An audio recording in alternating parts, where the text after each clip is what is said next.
నమస్తే ఫ్రెండ్స్, ఈరోజు కమ్మటి పప్పు చేసి మీ ముందుకు తీసుకొచ్చానండి. నేనైతే వేడి వేడి అన్నంలో వేసుకొని తింటున్నాను. టేస్ట్ మాత్రం అద్దిరిపోయింది. ఒక్కొక్క ముద్ద నోట్లో పెట్టుకుంటే చాలా అంటే చాలా కమ్మగా ఉందండి. ఇంత కమ్మటి రెసిపీ మీకు కావాలనుకుంటున్నారా?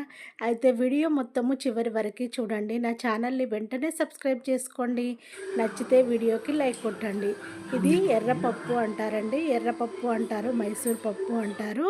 ఈ పప్పుని మంచిగా 3, 4 టైమ్స్ మంచిగా కడిగి ఒక 10 నిమిషాలు నానబెట్టి పక్కన పెట్టేసుకోవాలి. స్టవ్ పైన బ్యాండిల్ పెట్టేసుకొని బ్యాండిల్ వేడైన తర్వాత 2 స్పూన్ల వరకు ఆయిల్ వేసేసుకొని ఆయిల్ వేడయ్యాక ఆవాలు, జీలకర్ర, ఎండుమిర్చిని వేసేసుకొని రెడ్గా ఫ్రై చేసుకోవాలి.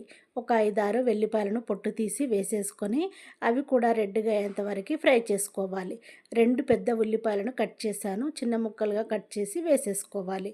మొత్తం మిక్స్ అయ్యేలా కలుపుకోవాలి. కరివేపాకును కూడా వేసేసుకొని మొత్తం మిక్స్ అయ్యేలా కలుపుకొని ఫ్రెష్‌గా రెడీ చేసి పెట్టిన అల్లం ఎల్లిగడ్డ పేస్ట్ వేసేసుకొని మొత్తం మిక్స్ అయ్యేలా కలుపుకోవాలి. పచ్చి వాసన పోయే వరకు ఫ్రై చేసుకొని ఒక స్పూన్ వరకు పసుపుని వేసేసుకొని మొత్తం మిక్స్ అయ్యేలా కలుపుకొని మనం నానబెట్టుకున్న ఎర్రపప్పుని వేసేసుకోవాలి. సగం వరకు వేసేసుకొని మొత్తం మిక్స్ అయ్యేలా కలుపుకున్న తర్వాత మిగతా పప్పును కూడా వేసేసుకొని మొత్తం మిక్స్ అయ్యేలా కలుపుకోవాలి. ఇది రోటీలోకైనా రైస్‌లోకైనా చాలా అంటే చాలా టేస్టీగా ఉంటుంది. నా ఛానల్‌లో మరి 2 వీడియోలు కూడా ఈ మైసూర్ పప్పుతోనే చేసి ఉన్నాయండి. అవి కూడా కావాలనుకుంటే చూడండి. ఇది కూడా చూసి చేసుకోండి. టేస్ట్ అయితే చాలా బాగుంటుంది.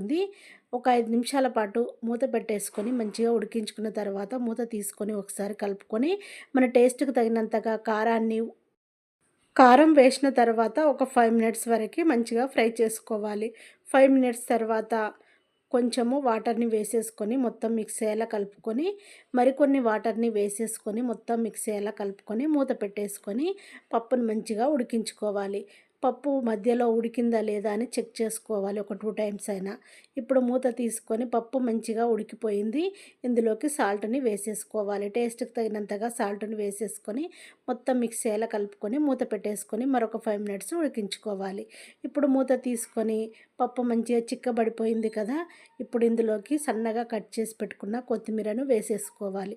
మీరు కావాలనుకుంటే ఇందులోకి గరం మసాలా, ధనియా పౌడర్‌ను కూడా వేసేసుకోవచ్చు. నేనైతే వేయట్లేదండి. కొత్తిమీర మాత్రమే వేశాను. ఇది రోటీలోకైనా, రైస్‌లోకైనా, బగారా రైస్‌లోకైనా చాలా అంటే చాలా బాగుంటుందండి.